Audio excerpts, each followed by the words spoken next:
नमस्कार मित्रों, हमारी सीरीज चल रही है एपिसोड नंबर 14 की, जिसमें हम बात कर रहे हैं भृगु संहिता की। आज हम बात करने जा रहे हैं यदि मेष लग्न में सूर्य चतुर्थ भाव में स्थित हो तो क्या फल होगा। पहले हम कई बार चर्चा कर चुके हैं कि 1 नंबर यदि इस स्थान पर लिखा होता है तो इट मीन्स कि ये मेष लग्न है। मेष लग्न में यदि सूर्य चौथे भाव में स्थित होता है, देखिए मेष लग्न जब भी होती है तो सूर्य पंचम भाव का स्वामी होगा।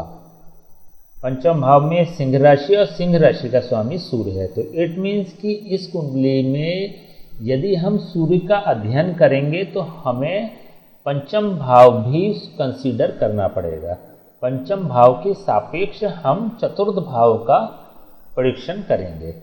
तो यदि चतुर्थ भाव में होता है तो जैसे पहले भी बताया जा चुका है कि सूर्य जहाँ भी स्थित होता है उस भाव की हानि करने का प्रयास करता है और जिस पर दृष्टि रखता है उसको पोषित करता है। जैसे सूर्य की सप्तम दृष्टि है, दशम भाव पर दृष्टि है, ये एक आम नियम है। लेकिन इसके अतिरिक्त क्योंकि चतुर्थ भाव में सूर्य अपनी मित्र चंद्रमा की राशि पर स्थित है, कर्क राशि चंद्रमा की राशि होती है, चंद्रमा की राशि पर क्योंकि सूर्य स्थित है इसलिए सूर्य चतुर्थ भाव की हानि नहीं करेगा, वो लाभ पहुंचाने का प्रयास करेगा, लाभ पहुंचाएगा। कुछ नेगेटिविटी रहेगी, वो इसलिए भी क्योंकि कर्क राशि जल तत्व की राशि होती है और सूर्य अग्नि तत्व का कारक होता है। तो अग्नि और जल आपस में शत्रु होते हैं, तो लाभ प्राप्त होने के साथ ही इसमें कुछ कमियां भी रहेंगी, कुछ प्रॉब्लम्स भी रहेंगी, उसकी भी हम चर्चा करेंगे।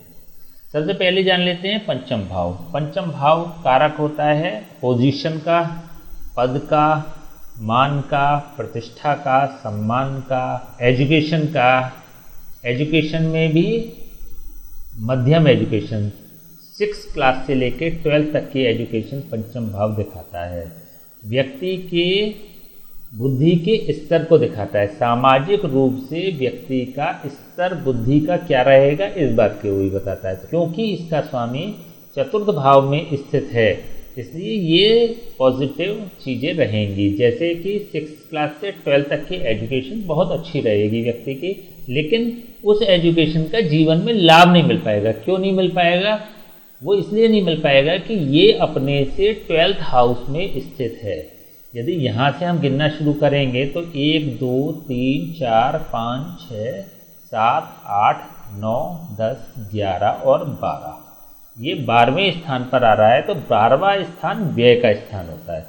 ड्यूरिंग द एजुकेशन कुछ कॉम्प्लिकेशंस भी रहेंगे, कुछ रुकावटें भी आएंगी शिक्षा में, और शिक्षा का लाभ डायरेक्टली व्यक्ति को मिल नहीं पाएगा। जिस स्ट्रीम में उसने काम किया है, जिस स्ट्रीम में उन्होंने एजुकेशन ली है, उससे इतर काम करेगा, उससे अलग काम करेगा, तो एजुकेशन का बहुत अच्छा लाभ व्यक्ति को नहीं मिल पाएगा।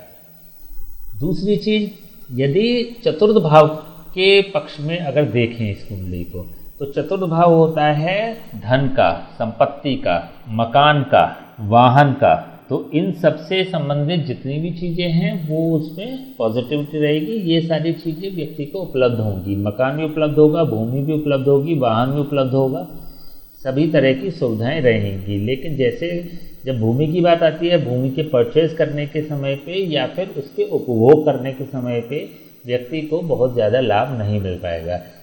इसी प्रकार से चतुर्थ भाव माता का भी होता है। माता से या तो संबंध बहुत अच्छे नहीं होंगे या फिर माता की उम्र कम हो जाती है।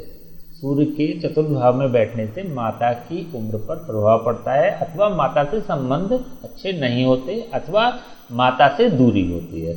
तो इनमें से कोई भी हो, इनमें से कोई भी सिम्टम्स हो, ओवरऑल माता का साथ व्यक्ति को नहीं मिल पाता। लेकिन हाँ, सूर्य से संबंधित जितनी भी चीज़ें हैं उनका लाभ व्यक्ति को मिल जाएगा।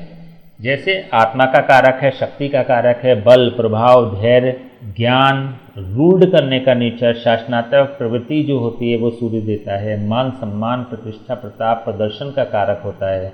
इनसे संबंधित जितने भी कंटेंट्स हैं उसमें व्यक्ति को लाभ मिलेगा। लेकिन अगेन वही बात आती है कि इनका लाभ मिल जाएगा डायरेक्टली, लेकिन इनडायरेक्टली इसमें कहीं ना कहीं, जैसे मान, प्रतिष्ठा, सम्मान की बात है, तो व्यक्ति की पीठ पीछे बुराइयां भी चलती है। लोग सामने भले ही व्यक्ति का सम्मान करते हों, लेकिन पीठ पीछे की अगर बात आती है तो उसकी बुराइयां करने से या फिर उसकी आलोचना करने से भी पीछे नहीं हटते। तो कहीं ना कहीं व्यक्ति के व्यवहार पे भी ये इफेक्ट डालता है। व्यक्ति का व्यवहार सामाजिक दृष्टिकोण से बहुत पॉजिटिव नहीं होता, या व्यक्ति के जो एक्शन रिएक्शन होते हैं वो बहुत पॉजिटिव नहीं होते सूर्य चतुर्थ भाव में स्थित होने के कारण।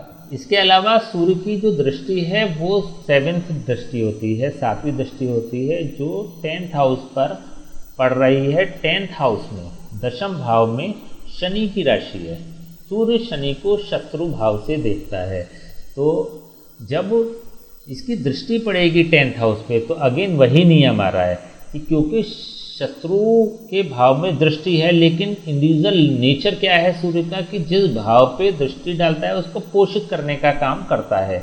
लेकिन क्योंकि ये शत्रु की राशि है तो इसके मिश्रित फल व्यक्ति को मिलेंगे। जैसे दशम भाव पिता का कारक होता है, दशम भाव प्रोफेशन का कारक होता है। प्रोफेशनली बात करें या पिता से संबंधित बात करें तो पिता से बहुत लाभ व्यक्ति को नहीं मिल पाएगा।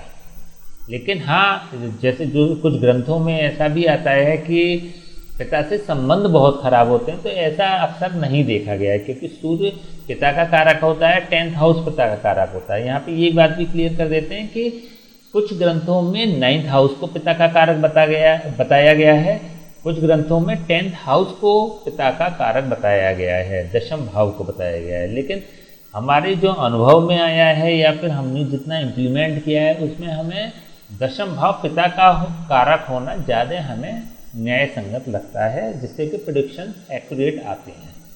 तो हम यहाँ पर 10th हाउस को ही लेंगे। आपका अपना अनुभव है, आपके अपने एक्सपीरियंस है। अगर आपको 9th हाउस में अगर प्रेडिक्शन आपके ज़्यादा एक्यूरेट आते हैं तो आप उसको कंसीडर कर सकते हैं। तो यहाँ पर जो बात आती है कि पिता से संबंध खराब होंगे या पिता का सम्मान नहीं करेगा, ऐसा हमें नहीं दिखता। व्यक्ति जीवन भर पिता का बड़ा सम्मान करता है, पिता से लेकिन डायरेक्टली लाभ नहीं मिलते। जैसे फाइनेंशियली लाभ हो गया नहीं मिलेगा, मोरली लाभ हो गया नहीं मिलेगा। तो इस तरह से पिता का पूरा सानिध्य नहीं प्राप्त होता, व्यक्ति को डायरेक्टली लाभ नहीं मिलता। पिता की संपत्ति है, जैसे पैतृक धन है, उसका अच्छा लाभ नहीं मिल पाएगा, तो इसमें थोड़ी सी कमी आ जाती है। लेकिन ओवरऑल अगर देखें तो चतुर्थ भाव का, यदि मेष लग्न हो, चतुर्थ भाव का अगर सूर्य स्थित है चतुर्थ भाव में, तो ये एक अच्छा साइन होता है, पॉजिटिव वर्क करता है। इसके अलावा 9th हाउस, 10th हाउस और लग्न, इन सब का कारक होता है। तो 9th हाउस के सापेक्ष अगर देखें तो सूर्य अपने से 8th हाउस में जा रहा है, इसलिए व्यक्ति को 9th हाउस की वजह से थोड़ा सा संघर्षशील जीवन रहता है। देखिए, एक और बात समझने वाली है, जैसे हम जो बता रहे हैं कि मान प्रतिष्ठा सम्मान, लेकिन हर चीज़ जीवन भर नहीं होती। जैसे हमने कही संघर्ष, तो संघर्ष भी इस व्यक्ति का जीवन भर नहीं होगा। कब होगा?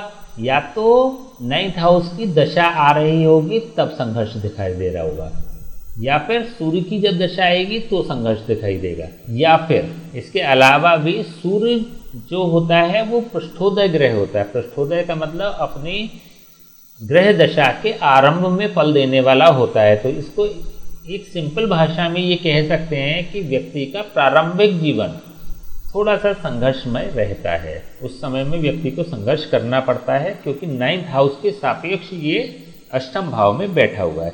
लेकिन इसके बाद एक उम्र निकलने के बाद उसके पास धन, संपत्ति, मान, प्रतिष्ठा, सम्मान, भूमि, वाहन इत्यादि सभी कुछ अवेलेबल होता है, सभी कुछ उपलब्ध होता है। चलिए अब इसके उपाय की बात कर लेते हैं। देखिए, जब सूर्य चतुर्थ भाव में स्थित होता है तो माता के लिए ये अच्छा नहीं होता है, या जितने भी कंटेंट्स होते हैं थोड़े से नेगेटिव होते हैं, तो इसके लिए नेगेटिविटी वाले जो कंटेंट्स होते हैं, क्योंकि ये चतुर्थ भाव में सुख के भाव में ये स्थित है, कंफर्ट के भाव में स्थित है, तो रेस्ट लेस लाइफ बना देता है। बेहतर तो यही है कि इसकी पूजा की जाए, सूर्य की पूजा की जानी चाहिए। आदित्य हृदय स्त्रोत का पाठ कर सकते हैं, सूर्य को जल दे सकते हैं, सूर्य नमस्कार कर सकते हैं। मॉर्निंग में जब उठते हैं तो सूर्य को नमस्कार कर सकते हैं। हालांकि देखिए, ये केंद्र में स्थित है, केंद्र भाव होता है, चौथा भाव केंद्र भाव होता है। हालांकि सबसे पावरफुल केंद्र दशम भाव, उसके बाद 7th हाउस और उसके बाद चौथे भाव का नंबर आता है। तो थोड़ा सा केंद्रों में सबसे कमज़ोर केंद्र होता है ये, लेकिन केंद्र पॉजिटिव बहुत होता है। तो ऐसी स्थिति में देखिए, जब लघु पाराशरी में भी हमने बात करी थी ना, तो हमने ये बताया था कि जब पंचम भाव का ग्रह जब चतुर्थ भाव से संबंध बना लेता है, अथवा कोई भी त्रिकोण जब केंद्र से संबंध बना लेता है, जैसे इस वाली कुंडली में त्रिकोण ने केंद्र से संबंध बनाया, पंचम भाव का स्वामी चतुर्थ भाव में स्थित हो गया, तो त्रिकोण ने केंद्र से क्योंकि संबंध बनाया है, तो इसलिए ये एक पॉजिटिव साइन है और पॉजिटिव वर्क कर रहा है। तो इसके उपाय की आवश्यकता नहीं होगी, क्योंकि ये अपने आप में एक राजयोग का निर्माण कर रहा है, योग कारक बन गया है सूर्य। तो आवश्यकता महसूस हो तो आप केवल और इसकी पूजा कर सकते हैं, बाद बाकी और तो कुछ नहीं। क्योंकि अगर दान करेंगे तो इसके जो राजयोग की स्थिति है, योग कारक होने की स्थिति है, उसमें कमी आएगी। तो ये बहुत अच्छा पॉजिटिव योग बन रहा है, तो इसको डिस्टर्ब नहीं करना चाहिए, पूजा के माध्यम से इसको कर सकते हैं। हाँ, अगर कुछ और भी दिखाई दे, देखिए चौथे भाव का सूर्य हार्ट की भी प्रॉब्लम दे देता है, क्योंकि चौथा भाव हृदय का भाव होता है और सूर्य अग्नि तत्व होता है, तो कहीं ना कहीं हार्ट से रिलेटेड, और हार्ट का विशेष कारक सूर्य होता है, विशेष कारक सूर्य होता है। तो सूर्य का चतुर्थ भाव में स्थित होने का मतलब ये हो गया कि हार्ट से संबंधित ये प्रॉब्लम दे सकता है।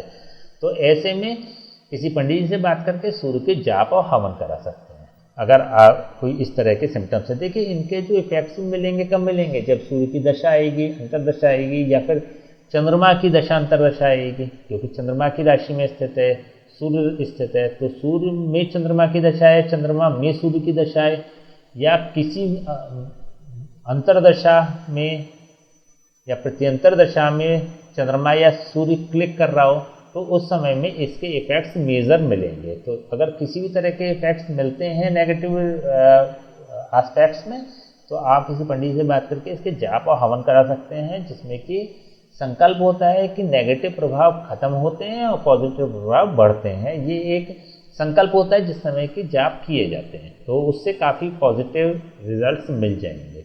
दान करने की आवश्यकता नहीं है, नहीं, क्योंकि ये फाइनेंशियली भी फिर प्रॉब्लम क्रिएट करेगा।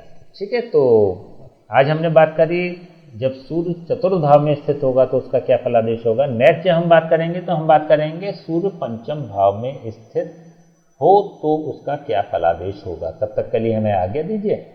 नमस्कार।